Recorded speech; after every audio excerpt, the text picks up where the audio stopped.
네, 안녕하세요. 천이사입니다. 자, 오늘은 파두에 대해서 좀 이야기를 해볼까 해요. 자, 일단 파두가 사실상 이렇게 주가가 급락이 나왔는데, 주가가 급락이 나온 이유는 다 아실 거예요. 결과적으로 뭐죠? 말도 안 되는 실적 관련된 부분으로 나왔어요. 그쵸? 이 부분이 결과적으로는 뭔가요? 악재예요. 악재고, 우리가 악재이기 때문에 대량 거래를 동반하면서 장대 음봉이 나왔어요. 이거는 뭐죠? 결과적으로? 수급 이탈이죠, 수급 이탈. 수급 이탈로 봤기 때문에 이거는 인정할 거는 이제 인정을 해야 되는 부분이고, 그러면 여기서 어디까지 빠질 건가? 이제 요거에 관련된 부분이 궁금할 건데, 일단은 최근 들어서 거래량이 조금 줄었어요. 그쵸? 그쵸? 그러다 보니까 이제 이러한 낙폭은 이제 어느 정도 제한이 될 거라고 봐요. 왜? 이게 지금 일주일도 안 됐는데 7일 거래일도 안 됐는데 여기서 빠진 금액이 마이너스 50%가 넘어요. 이 말은 뭐죠? 실적 악재에 관련된 부분은 이미 다 어느 정도 주가에 반영이 됐다라는 겁니다. 주가에 반영이 됐는데 조금 더 과하게 됐다는 거예요. 왜 과하게 됐냐면 파두가 만약에 신규 상장 종목이 아니었다면 IPO를 한 지 얼마 안 된 종목이었다면 이렇게까지 빠졌을까요? 저는 아니라고 봐요. 우리가 기업들이 사실상 적자 전환되는 거, 그쵸? 그리고 실적이 말도 안 되게 적게 나오는 거. 이거는 상장된 종목들 중에서 굉장히 많아요. 이러한 종목들은. 근데 왜 유독 파두만 이렇게 됐느냐? 파두 자체가 공모가 자체가 우리가 시장에 예상하는 것도 어떻게 높게 형성이 됐기 때문이죠. 왜? 실적에 대한 기대감으로. 그 부분이 빵으로졌기 때문에 과하게 이렇게 주가가 낙폭이 된 거고, 이게 또 상장된 지 얼마 안 된 종목이다 보니까 당연히 개인들이 많이 물려 있을 거잖아요. 그러다 보니까 언론에서도 보다 때리기에 좋은 이슈 먹잇감인 거죠. 그러다 보니까 이렇게 빠졌다고 봅니다. 그쵸? 실질적으로 우리가 파두가 공모가가 얼마였죠, 얘가? 공모가가 31,000원이었어요. 공모가 자체도 어쨌든 간에 높게 형성이 됐었는데 결과적으로 어떻게 됐죠? 주가가 상장하자마자 급등하면서 47,000원까지 갔어요. 이거에 대한 거품이 어떻게 됐다? 걷어진 겁니다. 이거에 대한 거품이 1차적으로 여기서 걷어졌고요. 그리고 여기서 더 본격적으로 걷어졌다고 봐요. 그래서 어떻게 해야 되는데 라고 말씀을 하시면, 자, 일단 파두가 만약에 이러한 자리에서 원래 원칙대로 대량 거래 동반하면서 장대 음봉이 떨어진 이러한 자리에서 만약에 손절을 했으면 사실상 이 종목은 쳐다도 안 보겠죠. 근데 문제는 뭐죠? 이러한 자리에서 손절을 안 하고 지금 이러한 구간까지도 보유하고 있는 사람들인데, 보유하고 있을 때 이런 자리에서 손절을 하는 게 의미가 있는 자리인가요? 저는 의미가 없는 자리라고 봐요. 그렇기 때문에 이러한 자리는 사실상 무리하게 손절하기보다는 일단은 기다려야 된다. 그쵸? 만약에 본인의 현금 비중이 어느 정도 좀 있어. 그럼 뭐죠? 추세가 전환되는 시점에 맞춰서 추가 매수를 해서 평단가를 낮추고 기술적 반등이 세게 나올 때 본전권에서 혹은 약수익권에서 혹은 약손실권에서 빠져나와야 된다고 봅니다. 파도 자체를. 일단은 파도가 그러한 부분이 있어요. 이제 파두 이제 홈페이지에 들어가면은 얘네가 이거에 관련된 사태를 굉장히 자세하게 적어놨어요. 진짜 꼼꼼하게 보면은 어느 정도 내용이 다 보다 납득이 되는 내용이에요. 흔히 얘기해서 작전 세력들이 말도 안 되는 걸로 짧게 그냥 뭐 하나 팝업 하나 띄워서 해명하는 거랑은 다르게 얘네는 정말 시장 상황을 되게 자세하게 적어놨어요. 그리고 이 고객과의 커넥션 역시도 굉장히 자세하게 적어놨어요. 그 내용들을 이제 제가 잠깐 간단하게 말씀을 드리면, 일단은 이제 얘네들이 얘기하는 해명은 그런 거예요. 이제 뭐냐면은 코로나 그 부분이 종식이 되면서 시장에 급격한 이제 변화가 찾아오게 됐고, 사실상 코로나 사태가 터지면서 우리가 이제 뭐 온라인에 관련된 이 온라인 판매에 관련된 부분이 굉장히 많이 급증을 했고, 또 뭐죠? 우리가 또 이제 온라인 게임에 관련된 부분, 온라인 유통에 관련된 부분, 온라인 쇼핑몰에 관련된 부분, 이러한 부분들이 굉장히 많이 떴었잖아요. 그러다 보니까 뭐죠, 여기서 반도체에 관련된 수요가 어마어마했다는 거죠. 어, 코로나가 종식이 되고 오프라인 활동이 많아지면서 여기에 쏠렸던 이러한 수요들이 이때에 비해서 많이 줄었다는 거예요. 수요 감소. 그리고 두 번째 같은 경우는 이제 그 반도체 쪽이 이제 이전과는 다르게 최근에는 이제 인공지능 뭐 AI 뭐 챗 GPT 그리고 뭐 슈퍼컴퓨터, 양자 컴퓨터 이런 쪽으로 이제 데이터 자체가 어느 정도 이제 뭐다? 혁신으로 이렇게 전체적으로 다 변화해야 되는 그러한 시기다 보니까 거기에 대해서 이 고객사들이 보다 전체적인 시스템 점검을 한번 하는 시기이다. 그것 때문에 얘네들이 중간에 매출이 끊겼다는 겁니다. 근데 여기에 대해서 매출이 끊겼는데 파주를 안 쓰고 다른 기업을 썼으면 얘네는 완전히 낙동강 오리를 됐을 건데 교체가 없었다는 거예요. 여전히 얘네랑 같이 이 협력 관계를 구성을 하고 있고 어느 정도 이제 커넥션이 되고 있고 단지 그냥 이거에 관련된 부분 도입하는 부분을 그냥 미루고 있다 연기하고 있다는 겁니다.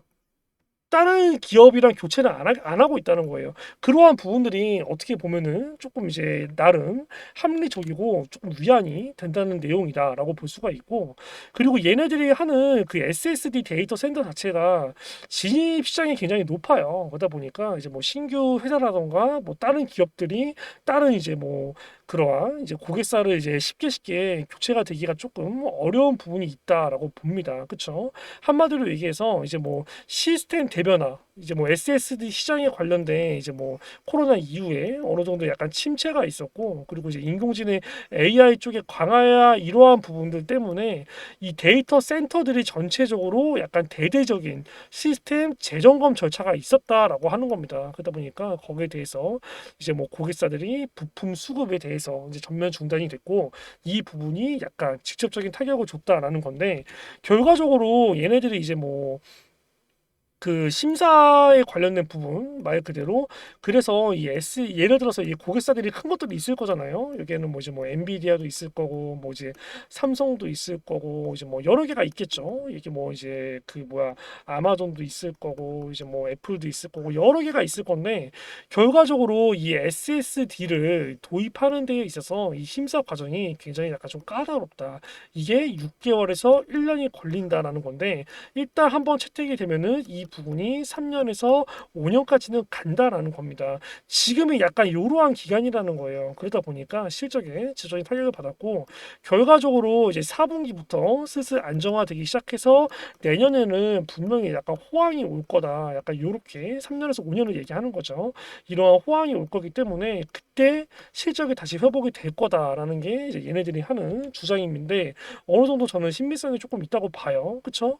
일단은 발주가 중단된 거는 사실인 거고 그거는 이미 악재율이 다 반영이 되면서 주가가 이제 급락을 했던 건데 일단은 이제 아까도 얘기했다시피 경쟁 제품이나 다른 기업에 대해서 교체가 아니고 그냥 발주 자체가 이제 중단이 된 거기 때문에 4분기부터는 소규모라도 이제 발주가 재개가 되고 내년 초부터는 어느 정도 조금 안정적으로 진행이 될 거기 때문에 거기에 대한 부분들이 또다시 이제 이슈가 뜨면은 이렇게 급락했던 부분들은 어느 정도 낙폭 회복이 될 거라고 봐요. 우리는 이제 그 부분을 조금 더 기다렸다가 기술적 반등이 나올 때 어느 정도 이제 그때 약간 조금 빠져나오는 거를 고려해 보는 게 좋을 것 같고요. 일단은 지금 이러한 구간에서 무리하게 추가 매수를 하면 안 되겠죠. 신규 매수 역시도 마찬가지고 최저점을 어느 정도 최저점이 당일에 찍혔어요. 양봉으로 마감됐다고 하더라도 만약에 내일 또 개파락으로 시작이 돼. 그럼 어떻게 되는 거죠? 최저점이 또 이탈되는 거예요. 그쵸? 그리고 이탈되고 이렇게 계속 또 빠지기 때문에 일단은 종가 기준으로 최저점이 안착이 되는지를 먼저 확인을 해야 되겠고 적어도 이 단기 추세인 이 5일선이 어느 정도 조금 이렇게 이제 가파른 하락을 멈추고 횡보를 하면서 이 역시도 안착이 될 때 이때부터 우리가 뭐 추가 매수나 신규 매수를 노려봐도 늦지 않다는 겁니다. 그렇기 때문에 그 부분들 약간 조금 참고를 하시면 좋을 것 같고요. 그리고 또 이제 파도 자체가 공모가가 아까 제가 31,000원이라고 말씀을 드렸죠. 그쵸?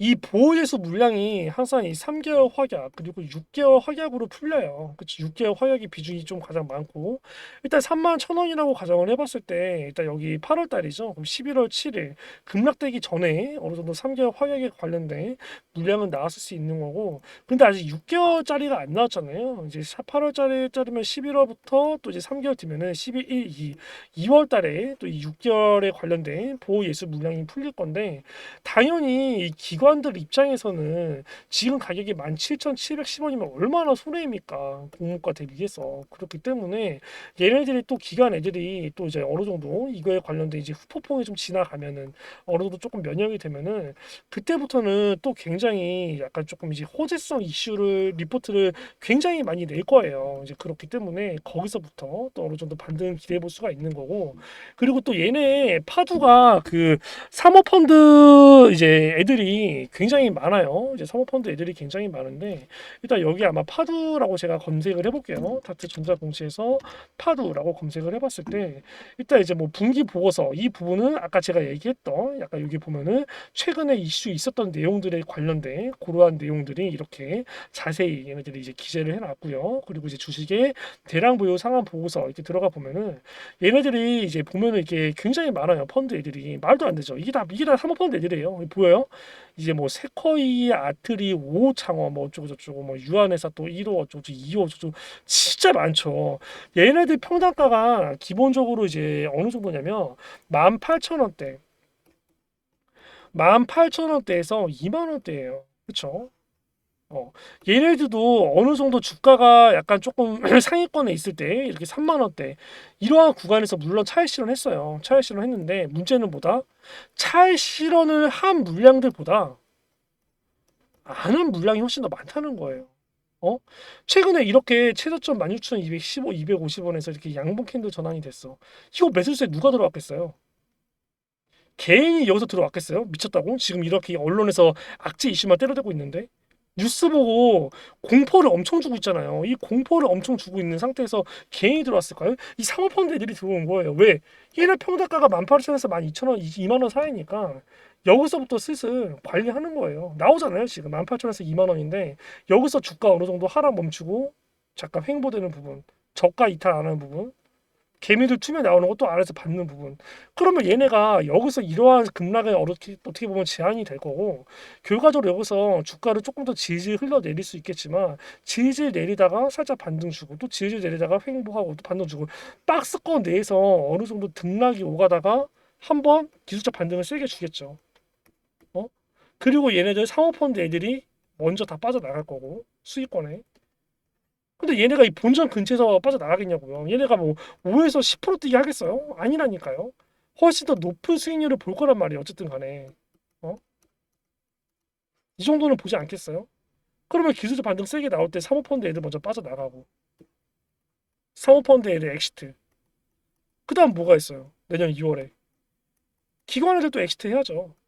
그렇기 때문에 약간 이렇게 기술적 반등이 세게 나올 때 한마디로 보다 이 사모펀드 애들 혹은 이 기관 애들이 어느 정도 차익 실현을 하고 나올 때 그때 우리도 대응을 해도 늦지 않다는 거예요. 상패는 절대 안 돼요. 상패가 그렇게 말처럼 쉽게 되는 게 아닙니다. 얘네가 뭐 이제 뭐 횡령 배임 이런 거 있었던 것도 아니고 어느 정도 약간 근데 이제 그럴 수 있죠. 약간 관리 종목 지정 이런 건 나올 수가 있는데 이것도 쉽지 않아요. 근데 관리 종목 지정 딱지 붙으면 일단은 근데 주가 급락이 한 번 더 있겠죠. 근데 저는 이것조차도 쉽지 않다고 보고 일단 파두가 해명을 굉장히 빨리 했고 그 해명이 굉장히 어떻게 보면은 약간 조금 논리적이고 객관성이 있다고 봐요. 이제 이러한 부분들이 당연히 금감원에서도 참고를 할 거고 그리고 여기서 만약에 금감원에서 만약에 얘 관리 종목 때리거나 막 상패시키면 그럼 개미들 난리 납니다. 이 개인들이 여기 파도에 물린 개인들이 한둘이겠어요. 난리가 나요, 난리가. 그렇기 때문에 그렇게까지 심각하게 번지지는 않을 거라고 생각을 합니다.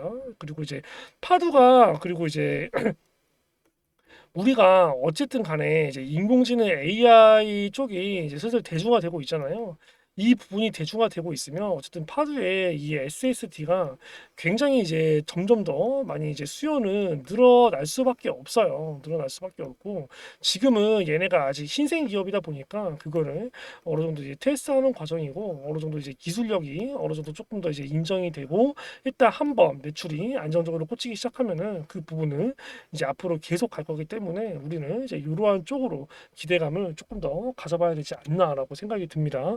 자, 일단 최근에 나올 악성 매물들은 다 나왔고요. 그렇다고 이 종목을 35,000원까지 무조건 존버, 47,000원까지 무조건 존버, 이거는 또 아니에요. 어느 정도 이제 본인들의 평단가에 맞춰서 빠져나올 수 있는 구간에서는 조금 빠져나오는 게 좋다고 생각이 됩니다. 자, 어쨌든 이러한 구간에서는 아직 대응을 하시면 안 되고, 제가 아까 말씀을 드렸죠. 종가 기준으로 최저점 부분을 확실하게 지지가 되는지 첫 번째로 확인을 해야 되고, 두 번째 같은 경우는 어쨌든 간에 단기 추세 이 5일선이라도 어느 정도 하락을 멈추고 횡보를 하면서 어느 정도 조금 이제 안착이 되고 조금 이제 안정화됐을 때, 그때 어느 정도 조금 약간 추세 전환을 기대해 볼 수 있으니까 그때까지는 일단 약간 좀 관망하는 거를 추천을 드립니다. 자, 오늘 영상은 좀 여기까지 진행을 하고요. 조금 더 좋은 종목으로 찾아뵙도록 하겠습니다. 시청해 주셔서 감사합니다.